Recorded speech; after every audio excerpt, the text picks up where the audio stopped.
नमस्कार, मी उज्ज्वला सर्वांचं स्वागत करते। आज आपण अगदीच रेडीमेड अशी इडली अशी बनवते बघा। पांढरं शुभ्र आणि मऊ पोकळातून आपल्या इडलीला तर भरपूर अशी जाळे आले असेल। जाळे दिसूनच कळते बघा आपल्या इडलीला किती जाळे। बघताक्षणी खाऊ वाटणारी ही इडली बघा। पोट भरणाऱ्यावर मन भरणार ना अशी इतकी इडली मस्त झाले। तुम्हाला एक मी दाखवते। पोकळ आणि मऊ लुसलुशीत इडली झालेली। आता एक इडली तुम्हाला तोडून दाखवते बघा। किती पोकळ झाले आणि किती आतून जाळे सुटले इडलीला। अगदीच मऊ कापसासारखी झाले। दिसायला पण कापसासारखी पांढरी आणि खायला पण कापसात मऊ। चवीला तर अप्रतिम झाले चटणी संग खायला। तर इथे मी पातेलमध्ये बघा बेटर घेतलेलं आहे, बनवून दिले। माझ्या मैत्रिणीने दिले। ती मद्रासी मैत्रीण ताई समोर आहे माझ्या, आणि तिनं बनवले आणि ती रात्री डब्यात घालून घेऊन आली। तुम्ही बनवा म्हणून, इडली बनवा नाही तर डोसा बनवा म्हणून। तर मी म्हटलं आता आपण इडलीच बनवे। मी पातेलमध्ये ठेवलं होतं, डब्यात नव्हतं झाकून। तर एवढं बेटर फुगून वर आले बघा। आपण मीठ घालूया। तिनं काय काय पदार्थ घातले तर मी काय तिला विचारणार अजून। आता नंतर मी बनवताना विचारील। आणि खूपच मस्त झाले बघा ही।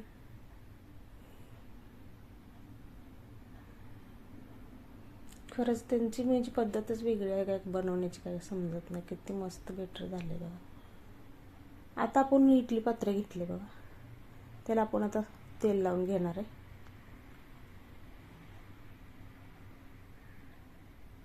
आता नंतरच्या टायमाला मी तिला विचारून घेते तुम्ही ह्याच्यामध्ये काय काय वापरले म्हणून। नेहमी तर आपण तांदळाचे बनवतो इडली, पण मग त्याच्यात अजून काय पदार्थ वापरले तर काय माहिती नाही। मस्त फुगले बघा। जाळी भरपूर पिठाला सुटलेले आंबले पीठमुळं वर फुगून टम आलेलं आहे। असं एक एक चमचा सोडूया आपण इडली पात्रामध्ये। तेल लावून घेतले मी आणि थोडंसं टॅप करून घ्यायचं, म्हणजे आत पोकळा राहणार नाही। तर सर्व इडली पात्र मी भरून घेते आणि पाणी तिकडं इडली पात्रामध्ये ठेवले मी गरम करायला गॅसवर। पाण्याला पण चांगली उकळी आलेली आहे। पाण्यामध्ये मी लिंबू टाकून ठेवणार आता बघा, ठेवले। भांडं आपलं काळं पडणार नाही। आणि एक एक इडली पात्र आपण ठेवून देऊया आता आणि वरून झाकण लावूया। अगदीच 5-7 मिनिटात आपली इडल्या तयार होते ते बघा। आता 7 मिनिटं झाले ते मी झाकण काढून घेतले। तर इडल्या फुगून टम आले त्यावरती।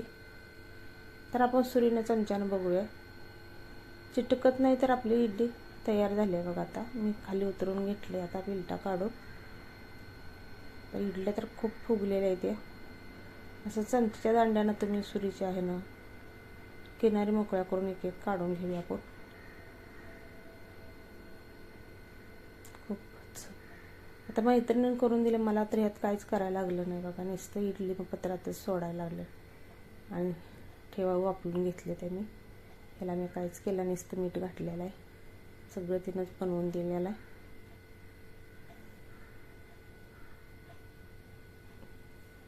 बघा इडलीला किती जाळे सुटले आणि मऊ लुसलुशीत झाली आपली इडली। फुगून टम्म झाले। ह्याच्यावरूनच आपल्याला कळते की इडली किती फुगले। तुम्हाला मैत्रिणीने दिलेले बेटरचा व्हिडिओ आवडला तर लाईक करा, कमेंट करा, सबस्क्राईब करा। नवीन जे कोण असेल त्यांनी माझे व्हिडिओ बघत असतील ना, ज्यांना कोणाला व्हिडिओ माझा आवडत आहे तर त्यांनी लाईक करा, सबस्क्राईब करा। आपण ताटात अशा मांडून ठेवूया बघा। आणि खोबऱ्याची आणि फुटाण्याची चटणी करून घेतलेली आहे मी। किती फुगते बघा, फुगले बघा। दाबली तरी हाय अशी इडली तयार होते, चिपटत नाही। धन्यवाद, बाय बाय।